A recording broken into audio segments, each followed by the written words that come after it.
Ça va commencer dans 3, 2, 1. Binge audio.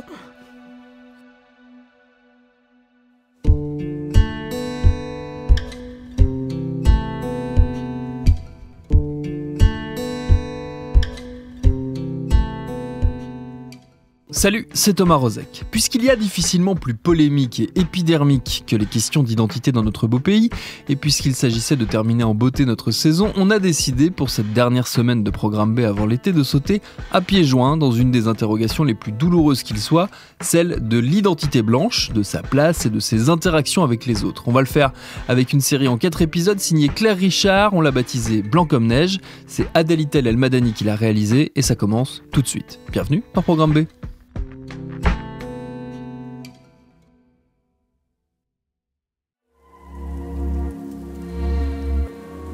Blanc comme neige, épisode 1. Être blanc ou le privilège de l'ignorance. Autour de moi, tout le monde est blanc. Pas dans la rue, bien sûr. Je vis à Paris, dans un arrondissement dit mixte. Sur la place à côté de chez moi, tout le quartier vient manger, jouer et boire. Il y a des Noirs, des Arabes, des Juifs, des Asiatiques. Mais dans mon monde à moi, celui où je vis, tout le monde est blanc. Mon mec est blanc.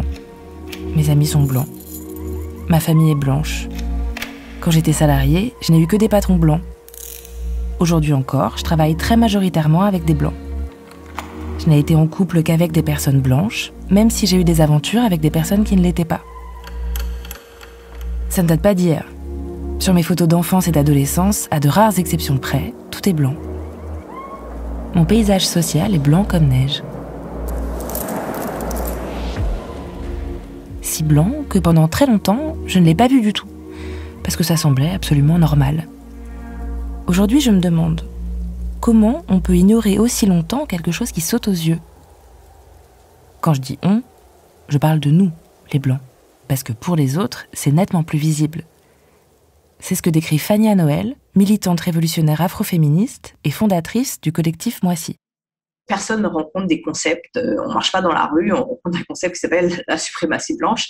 Non, ce qui arrive, c'est que on vit des interactions et des situations chaque jour qui sont la traduction de ça. Par exemple, lorsque vous êtes à Paris et que vous êtes dans un parc et vous voyez des femmes majoritairement noires, qui ont majoritairement l'air migrantes, avec des enfants qui sont majoritairement blancs. Et il n'y a pas quelque chose, c'est pas, comme je disais, ça pose pas de problème parce qu'il y a une sorte de normalisation. Mais ensuite, il y a des situations où là, il y a quelque chose qui devrait pas être comme ça. Par exemple, lorsque, je sais pas moi, il y a une manifestation publique importante et vous voyez une quantité qui est perçue comme trop importante de personnes qui ne sont pas blanches, regroupées ensemble.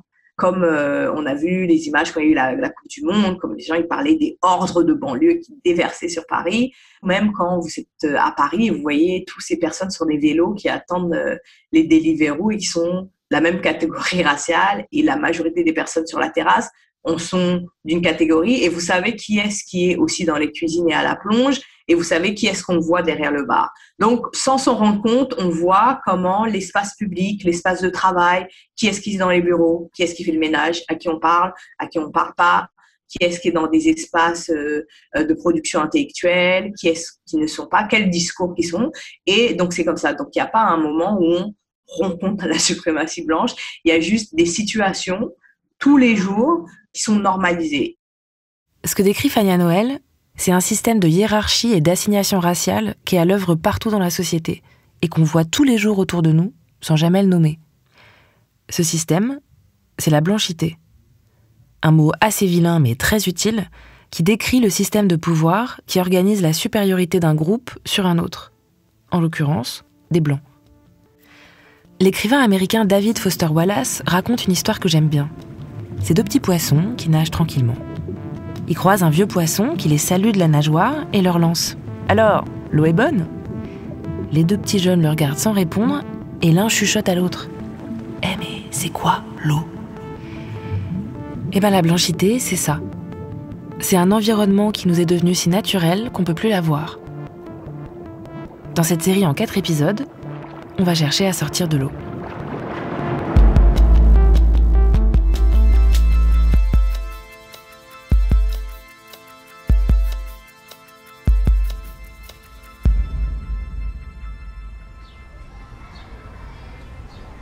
Je suis née dans les années 80, dans la banlieue parisienne, dans une famille de classe moyenne supérieure. Chez moi, on ne parlait pas de racisme. Mes parents n'avaient pas d'amis noirs, ni arabes, ni juifs, et moi non plus. À Noël, ma grand-mère, que j'aimais énormément, râlait sur ses voisins musulmans, et sur les musulmans en général. Autour de la table, personne n'approuvait, mais personne ne la reprenait non plus. Je trouvais ça abusé, mais j'osais rien dire. Pourtant, je savais que le racisme, c'était mal. J'ai pas souvenir que quelqu'un m'ait réellement expliqué comment ça fonctionnait, mais l'idée générale, c'est que c'était des gens méchants qui n'aimaient pas ceux qui étaient différents d'eux. Les apparences et les préférences ont trop d'importance. Acceptons les différences, c'est vrai. Pourtant, nous étions tous pareils. À l'école, il y avait des affiches avec une ribambelle de petits personnages multicolores qui se tenaient par la main. Le racisme, à croire ces affiches, c'était quand on pensait qu'un petit personnage bleu valait mieux qu'un petit personnage fuchsia. De toute façon, le racisme, je n'y pensais jamais. On m'en parlait pas, et je cherchais pas à savoir. En ça, d'ailleurs, j'étais plutôt aidée par les programmes scolaires. De la 6e à la terminale, j'ai eu à peine quelques heures de cours sur l'esclavage, la colonisation et la guerre d'Algérie. Pour moi, comme pour beaucoup de mes homologues, la race n'existait pas.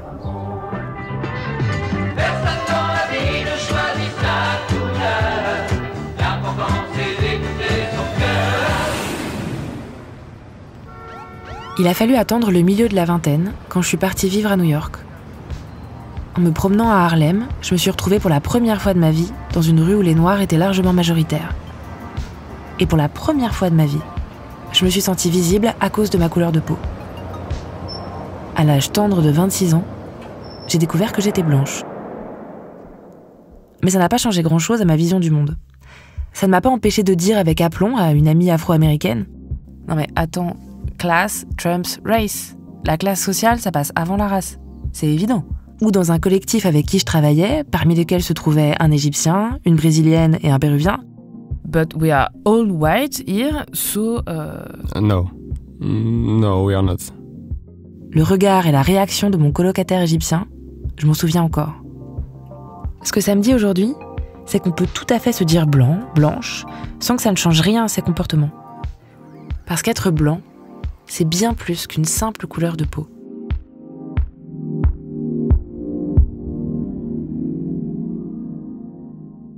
La plupart des personnes se définissent plutôt comme sans origine. Je suis sans origine, ou je suis rien, ou je suis français, ou franco-français, ou français de souche. Ça, ce sont des catégories qui reviennent beaucoup, mais l'idée que finalement, le blanc, c'est le rien. Juliette Gallonnier est sociologue et politiste. Elle travaille sur la construction sociale des catégories raciales et religieuses, et elle fait partie du petit groupe de chercheurs en France qui travaillent avec la notion de blanchité. Et ça, c'est une idée, pour moi qui ai grandi dans un village avec très peu de minorités, donc un village essentiellement avec uniquement des personnes catégorisées comme blanches. L'idée que le blanc, c'est la neutralité, l'universalisme et la norme, c'est quelque chose de très ancré. Et je pense que beaucoup de personnes ont cette expérience-là. Le moment où moi, j'ai compris que j'étais catégorisée comme blanche, c'est à l'occasion de voyages, notamment un voyage en Inde où j'ai passé beaucoup de temps, donc une année d'échange universitaire, et où je me suis aperçue que les gens s'adressaient à moi ou me donnaient certains avantages parce qu'ils me percevaient comme blanche. C'est des choses qui reviennent et c'est des choses qui conduisent à s'interroger. Donc on peut en être choqué ou outré d'être renvoyé à ce statut de blanc, ou on peut s'interroger sur ce que ça veut dire en fait.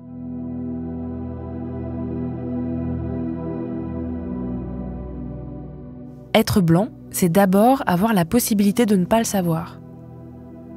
Parce qu'on évolue dans une société où on représente la norme, si naturelle et omniprésente qu'elle en est invisible. C'est ce qu'explique Kawthar Archi, sociologue de la culture et écrivaine.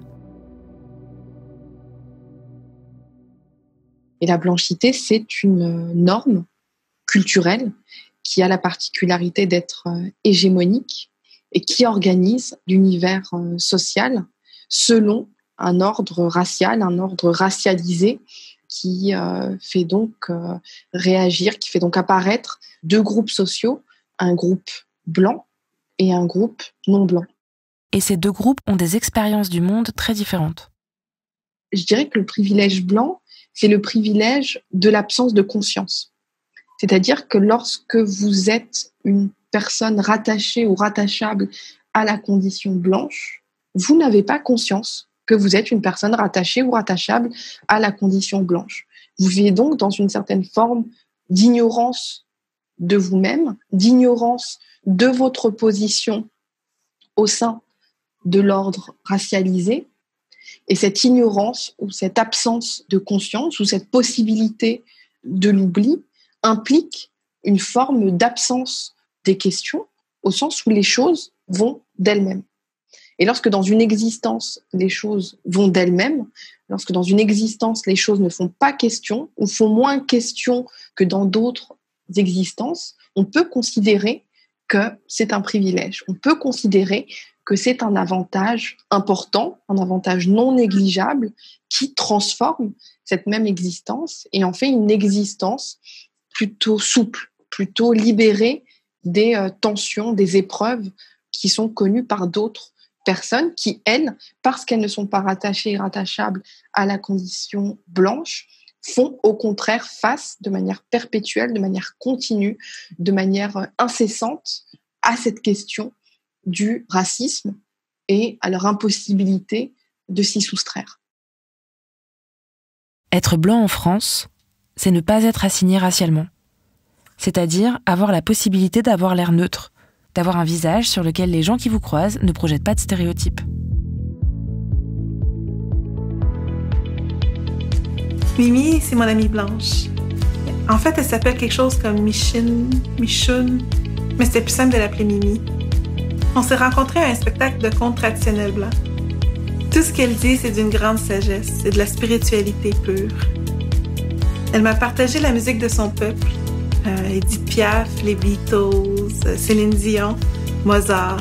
C'est tellement beau.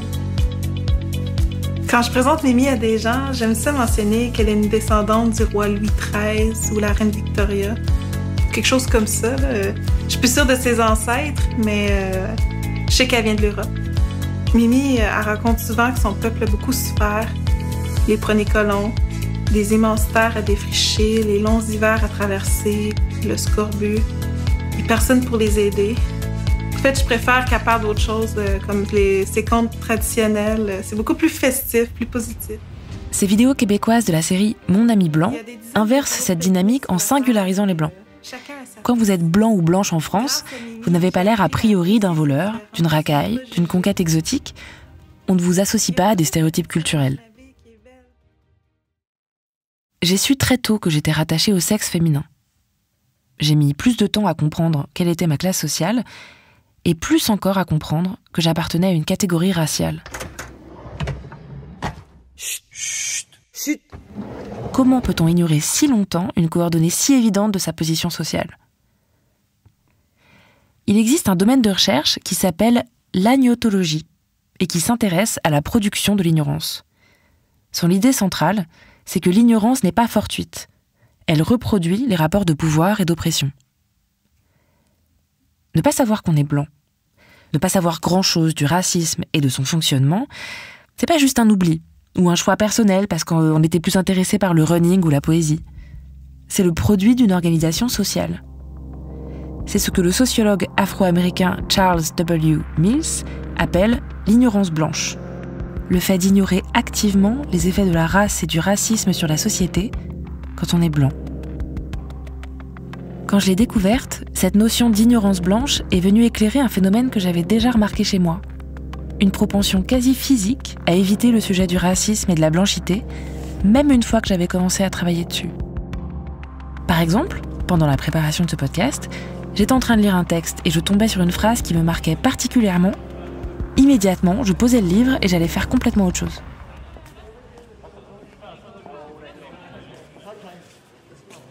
J'ai toujours lu énormément. Je me suis tôt intéressée au mouvement politique.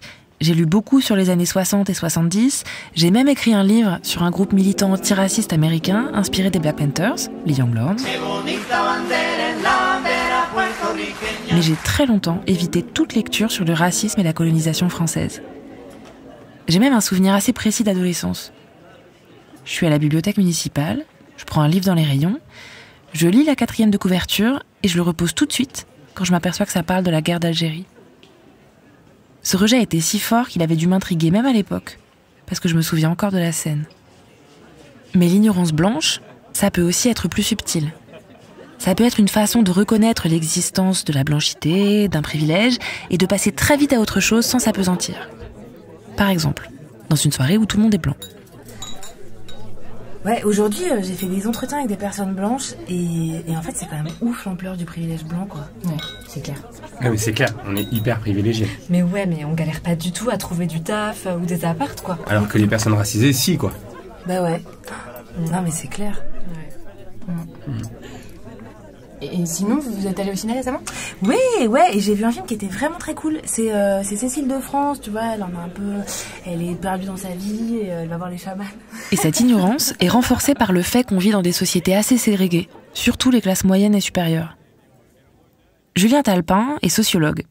Il travaille sur les discriminations raciales et a récemment dirigé un ouvrage collectif sur les discriminations dans les quartiers populaires en France. Alors c'est vrai qu'on vit dans une société qui est hyper segmentée. Et moi, quand je regarde qui sont mes amis, mes connaissances, mes fréquentations, elles sont majoritairement blanches. Après, il se trouve que aujourd'hui et depuis une dizaine d'années, j'habite à Roubaix, qui est une ville quand même qui est très multiculturelle. Et j'ai quand même une bonne partie d'amis qui sont des gens d'origine kabyle, algérienne. Voilà, j'ai des formes de sociabilité qui sont plus diverses. Mais la très grande majorité de mes collègues, par exemple à l'université, sont dans des cercles de sociabilité blancs qui ne contribuent pas à mettre à distance sa propre expérience à soi et qui fait qu'on n'en parle pas, en fait. Et donc, il y aurait probablement besoin de créer cette altérité, de créer ce choc d'altérité, j'ai envie de dire. Mais le fonctionnement de l'université, par exemple, ne le permet pas. Bon, tout ça est d'autant plus frappant que l'on ne cesse de stigmatiser, disqualifier les formes d'entre-soi minoritaires, en fait. Alors que... les gens vivent dans des formes d'homogamie, mais totale, en fait. Chez les classes moyennes supérieures blanches, c'est frappant à un niveau de classe, mais aussi racial, quoi. Ce déni est d'autant plus fort qu'en France, on apprend à ne pas parler de race. Parler de race, c'est mal, et surtout c'est raciste. Ah oui, je crois qu'en France, il y a un tabou de l'énonciation de catégories raciales, que ce soit de celles de blancs, de noirs, d'arabes, parce qu'il y a toujours la crainte de l'assignation, en fait. Et donc, voilà, en France, tout particulièrement, l'ordre racial repose sur l'invisibilisation de la race. Et cette invisibilisation, elle est d'abord discursive. Même si moi je crois par ailleurs que c'est hyper important de regarder non pas la race uniquement comme un phénomène de langage, de discours, etc., mais ce qu'elle fait aux gens, au corps, à leur vie, parce que c'est d'abord ça en fait la race. Il n'empêche que si on veut s'attaquer aux discriminations raciales, il faut aussi travailler sur les catégorisations et on ne peut pas faire l'économie au fond de nommer les choses.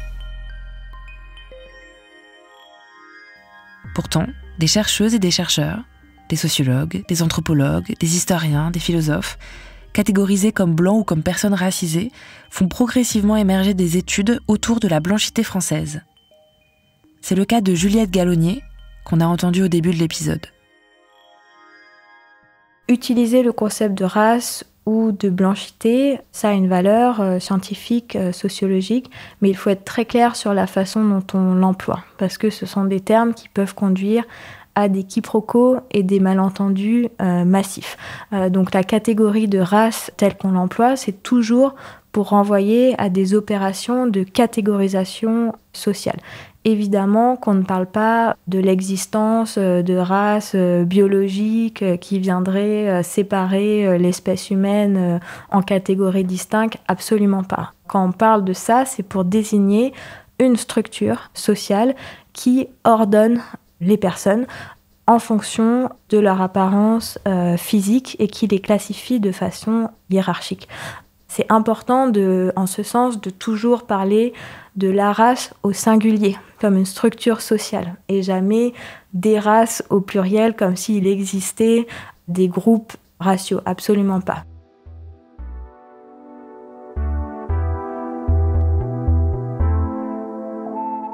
Cette notion de blanchité permet d'opérer un décalage, un déplacement du regard. pour étudier le racisme, on va cesser de s'intéresser aux groupes minoritaires pour aller plutôt voir comment se constitue et se maintient le groupe majoritaire. Car, et c'est vraiment un point important, la blanchité, ça existe de façon relationnelle. Ce n'est pas une essence, c'est un rapport de pouvoir entre deux groupes. On n'est pas blanc par essence, on est blanc parce qu'on est assimilé à une catégorie qui a des avantages sur les autres. Le fait qu'une personne catégorisée comme noire ait 4 fois moins de chances d'obtenir un emploi qu'une personne catégorisée comme blanche, ça peut aussi vouloir dire qu'une personne catégorisée comme blanche a 4 fois plus de chances de l'obtenir. Et la réflexion sur la blanchité, elle vient de là en fait. Elle vient de l'idée de reconnaître que le racisme, ça affecte tout le monde, y compris les personnes qui sont catégorisées comme blanches. Et donc, c'est pas grave, c'est pas une fatalité, mais il importe que chacun soit conscient de sa place dans la société ou de la place qui lui est donnée pour être capable d'y réfléchir.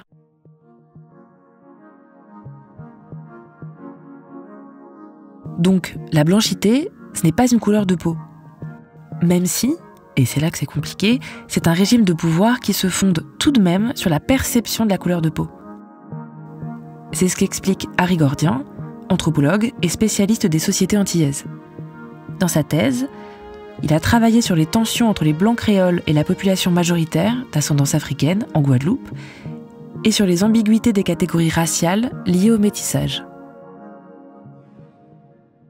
Si, d'un point de vue phénotypique ou même génétique, on essaie de définir qui est blanc, qui ne l'est pas, ça va être extrêmement compliqué. Et même dans les catégories sauvages, entre guillemets, du quotidien qu'on va mobiliser, les personnes métissées, les personnes méditerranéennes, enfin, il va toujours y avoir une sorte de flou qu'on utilise dans le langage français en disant qu'il y a telle personne qui est typée, telle personne qui n'est pas typée, mais si on prend toutes les personnes considérées comme typées, il y en a qui vont être françaises, du sud-ouest, du sud, du nord ou autres, et d'autres qui vont être d'origine espagnole, italienne, maghrébine. Donc en fait, la blanchité ne consiste pas à dire qui est blanc, qui ne l'est pas, mais justement à explorer toute cette ambiguïté autour de la définition qu'on se fait dans un contexte social donné de qui est blanc et qui ne l'est pas. Et effectivement, cette notion de blanchité est liée à une notion qu'on verra sans doute qui est celle de privilège blanc, qui a ses avantages et ses inconvénients, mais qui est d'interroger la neutralité dont on parlait tout à l'heure et la manière dont blanc est souvent associé à norme et à impensé, justement, à absence de racisation, de racialisation. Comme si c'était les autres qui avaient une race, entre guillemets, les autres qui étaient singuliers, et que finalement l'universel pouvait être incarné surtout par la carnation de peau blanche. Cette question du privilège fait beaucoup tiquer. On lui oppose l'idée qu'il existe des blancs pauvres, des blancs moins riches que des personnes racisées. Or, personne ne le nie, et personne ne dit qu'il n'y aurait pas de blancs pauvres ou que tout serait une question de race. L'idée est juste de dire que toutes choses égales par ailleurs, les personnes blanches ont un avantage, qui est celui de ne pas être discriminées. Et souvent, certaines personnes comme Éric Zemmour, issu de la droite, jouent de cette ambiguïté en disant que les personnes blanches n'ont eu aucun privilège à part celui de travailler dans les mines, en sous-entendant qu'il y a un problème d'abord de classe sociale, que les minorités ethno-raciales et les militants antiracistes se plaignent du racisme qu'ils subissent comme si les Blancs, eux, avaient un privilège quelconque, etc. Donc, du coup, il est nécessaire de rappeler que le privilège, c'est celui de ne pas être l'objet de discrimination et de racisme. Mais ça se traduit aussi par des traitements différenciés dans plein de domaines. L'éducation, la santé, l'accès au logement, au travail, l'occupation de l'espace public. De police, monsieur, vous arrêtez. Les rapports avec la police. Moi, j'ai jamais été contrôlé pour mes papiers d'identité dans ma vie. Julien Talpin. J'ai 40 ans. J'habite à Roubaix depuis 10 ans, alors que certaines personnes font cette expérience-là toutes les semaines. Moi, on n'a jamais demandé mes papiers d'identité, donc j'étais arrêté une fois par la police parce que j'avais grillé un feu rouge. Donc ils m'arrêtent, etc. Ils me demandent mes papiers. Bon, là, ils se rendent compte, je pense, assez rapidement que je suis blanc. que je m'appelle Julien.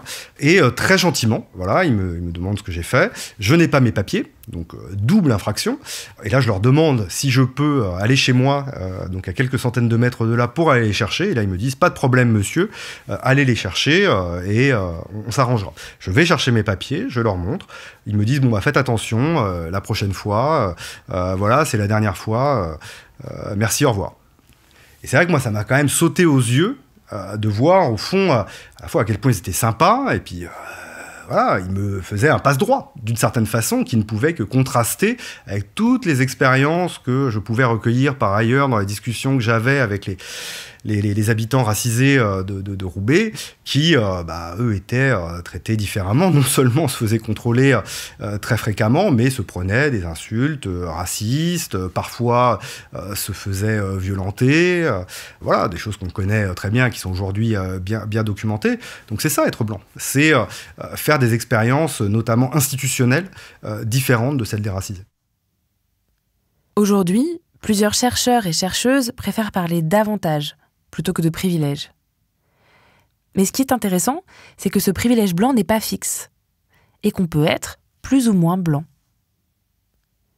Elsa Ray est militante associative et elle a été plusieurs années porte-parole du Comité contre l'islamophobie en France, le CCIF. Elle est née dans un petit village en Bourgogne, de parents français blancs de classe moyenne supérieure. Convertie à l'islam, elle a décidé après quelques années de commencer à porter le foulard. À partir de là, je me suis rendu compte que je n'étais plus perçue comme blanche. Donc c'est particulier pour moi parce que moi, je me considère toujours comme blanche. Ça n'a pas changé. Parce que, je veux dire, le fait de porter le foulard ne change rien à mon milieu social d'origine, à ma culture, à ma couleur de peau, a priori. Donc pour moi, ça n'a pas changé. En revanche, les gens, la plupart du temps, je dirais même constamment, ne me perçoivent pas comme blanche. Donc on m'accole automatiquement une origine maghrébine, pour la plupart du temps. Et puis, à l'inverse, quand les gens me voyaient sans connaître mon nom, sans savoir qui j'étais, parfois, par exemple, c'est les gens qui parlent en articulant, en pensant que je parle pas bien français. Ou, par exemple, qui vont me dire « Ah, vous parlez bien français ?» Oui. Enfin voilà, c'est toutes sortes de choses où vous êtes de quelle origine ? Et votre mari, il est de quelle origine ? J'ai pas forcément de mari en fait. Donc voilà, c'est tout ce genre de réflexion où on se rend compte que les gens ne me perçoivent pas comme blanche. Et surtout, au-delà du fait qu'ils ne me perçoivent pas comme blanche, projettent sur moi automatiquement leurs préjugés. Donc si je suis une femme voilée, je suis forcément mariée avec un arabe, je fais forcément des macroutes et sûrement que j'ai 12 gosses. Enfin, je caricature, mais c'est un peu ça quand même qu'on me renvoyait systématiquement. Et d'ailleurs, si je peux raconter une petite anecdote, je sais pas si vous la garderez, mais une fois, j'étais avec une amie, une de mes meilleures amies qui venait d'avoir un bébé. Et donc, on est sorti de son immeuble, elle avait son bébé en poussette, et on a croisé un voisin qui m'a regardé et qui a dit « Ah, vous êtes la nounou ?» Et c'était assez drôle parce que par la suite, donc je lui dis « Non, je suis pas du tout la nounou. » Et il me dit « Mais vous venez d'où, d'Afrique ?» En fait, je suis blanche, donc... je dis pas il y a des blancs en Afrique, mais c'était complètement surréaliste. Et en fait, dans la tête de cet homme, je ne pouvais pas être française blanche. Et quand je lui ai dit, ça l'a complètement... et il s'est vexé, en fait. Il s'est senti vexé parce que j'ai complètement explosé les préjugés qu'il avait sur moi. Donc c'est des petites anecdotes comme ça qui sont complètement surréalistes quand on y pense, mais qui me sont arrivées très souvent. Juliette Gallonnier, qu'on a entendue tout à l'heure, a fait sa thèse sur l'expérience des convertis à l'islam en France et aux États-Unis. Et elle a recueilli de nombreux témoignages comme celui d'Elsa. C'est vrai que ce qui revenait beaucoup, c'est le sentiment d'une perte, le sentiment d'avoir perdu ce qu'ils appelaient le privilège blanc, de ne plus le ressentir, puisque quand on se convertit à l'islam et qu'on devient visiblement musulman, comme je vous le disais, les interactions dans la société française deviennent beaucoup plus heurtées. Et donc beaucoup réalisent que en fait, ce qu'ils tenaient pour acquis, donc cette capacité à avoir des interactions fluides et naturelles, désormais, ils ne l'ont plus. Donc ils s'aperçoivent qu'ils ont perdu quelque chose et ils interprètent cela comme une perte de de leur blanchité ou de leur statut de blanc ou une perte de leur appartenance au groupe majoritaire. Beaucoup disent qu'ils sont désormais de l'autre côté, qu'ils sont passés de l'autre côté de la ligne de couleur ou de la frontière raciale qui parcourt la société française. Et donc c'est ça qui les conduit à s'interroger en fait sur leur catégorisation de blanc. Et donc ça montre bien que les opérations de catégorisation raciale qui ont lieu au quotidien, je parle vraiment de nos interactions au quotidien, elles ne s'appuient pas uniquement sur la couleur de peau des gens, mais sur d'autres marqueurs. Donc ça peut être le vêtement, dans ce cas c'est le foulard islamique, mais ça peut être aussi la coupe de cheveux, ça peut être aussi l'accent, le prénom, le nom de famille. Tous ces marqueurs vont être utilisés en fait au quotidien par les individus pour situer les gens racialement. Et la couleur de peau n'est qu'un facteur parmi d'autres, d'où la nécessité de découpler un peu les notions de blancheur qui renvoie à la couleur de peau et de blanchité qui est un concept plus englobant qui prend en compte davantage de facteurs pour situer une personne.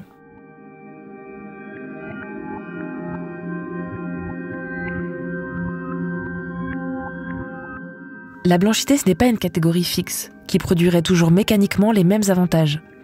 Elle se module selon la classe sociale, le genre, l'âge. Tous les chercheurs et chercheuses que j'interroge insistent sur cette idée, qu'on appelle l'intersectionnalité.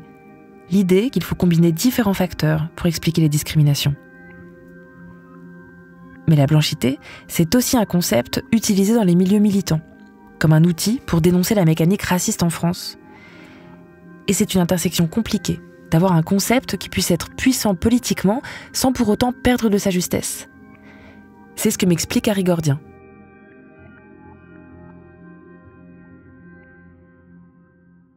Il est absolument nécessaire, en tant que chercheur, et sans doute sur le plan politique, de reconnaître que effectivement, il y a des gens qui sont perçus comme blancs et qui, en tant que tels, ne sont pas victimes de racisme ou de discrimination, même si elles peuvent être victimes de mépris de classe, d'oppression de classe, et que tout ça est tout aussi important à prendre en compte que les mécanismes de racialisation.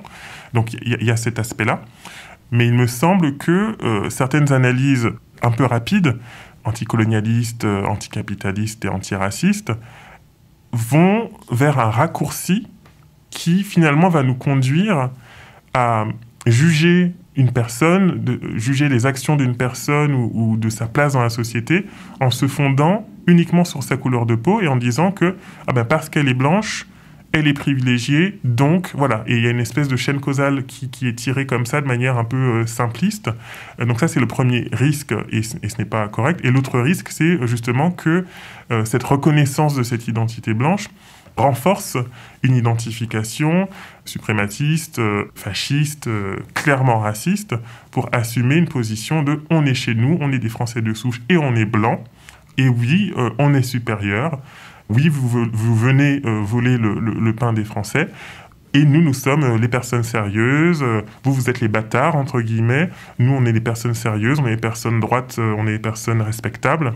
Voilà, et c'est ça ce risque que je vois dans ça. Et surtout, l'autre risque que je vois, c'est une banalisation d'un discours de culpabilisation et de honte lié au fait d'être blanc. Bien sûr, je ne vais pas du tout sur le terrain de Finkielkraut ou de Pascal Bruckner ou quoi que ce soit. Je dis juste que banaliser ce discours-là sans l'historiciser, sans le sociologiser, renforce cette rhétorique d'extrême droite et pas seulement, de non à la repentance, soyons fiers d'être français, etc.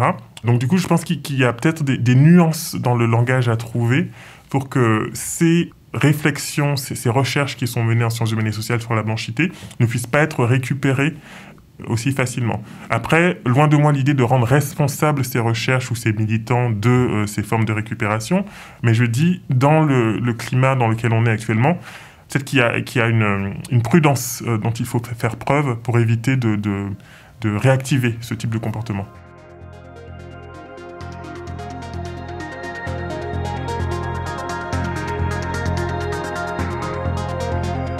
Dans l'épisode suivant, justement, on verra qu'il n'y a pas d'essence blanche, mais une histoire, esclavagiste et coloniale, qui a profondément dessiné les contours de la blanchité à la française et continue à la définir en profondeur.